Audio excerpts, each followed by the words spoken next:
curious if you could give us kind of a breakdown of, the 5 to 10 supplements, maybe that people are actually less familiar with, that have a really positive impact on health, energy, and again, just kind of cognitive function and peak performance in your experience and research.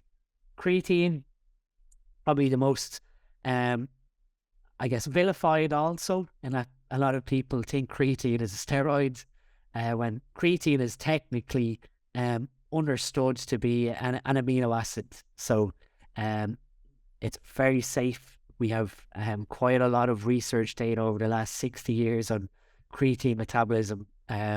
Mothers and parents often have sort of in the past looked at, teenagers who have gone and bought creatine as being this horrible thing that destroys kidneys. And the research has proven otherwise. Glutathione, or this is one supplement that a consumer awareness is probably very limited. On one side, you probably have people who are familiar with IV glutathione, and IV glutathione was, I guess, introduced because glutathione itself is 3 amino acids stuck together. When glutathione is ingested orally, because it's a peptide, it's a protein, you could say, the peptides are broken down by our stomach acid. That raises our glutathione levels by, 100% basically, when we introduce it in an IV therapy setting.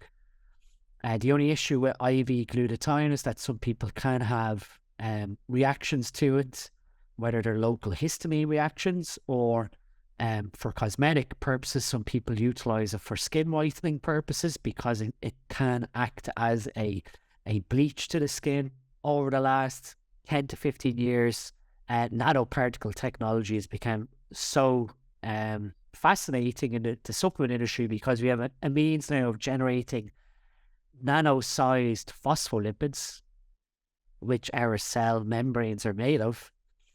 And what we can do is disperse these ingredients inside these nano-sized phospholipids to create liposomal products.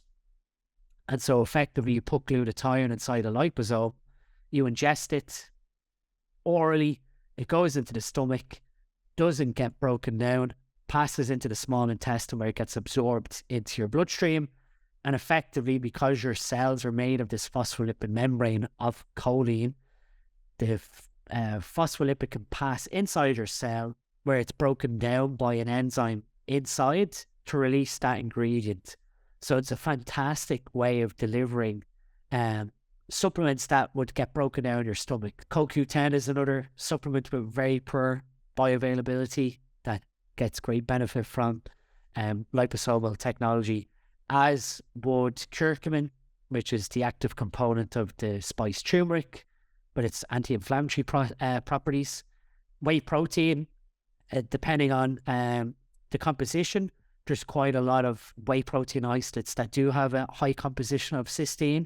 So a lot of fitness individuals who are ingesting a high protein diet with whey supplementation probably are getting enough cysteine through whey supplementation, depending on how many servings they're taking.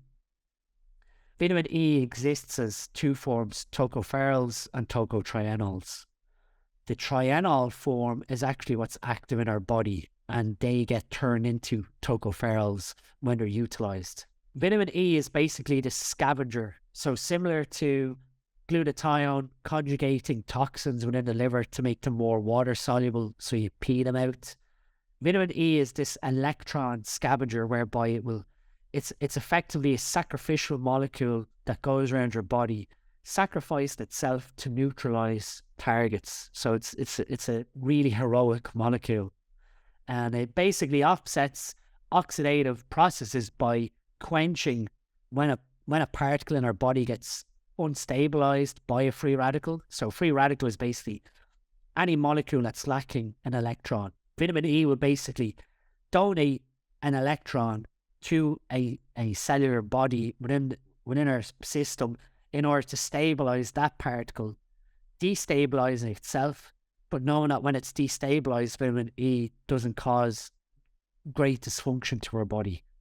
Because basically, when vitamin E becomes depleted of its electron, vitamin C passes its electron to vitamin E. So there's a symbiotic relationship between vitamin C and vitamin E, that our vitamin C level helps our vitamin E function correctly.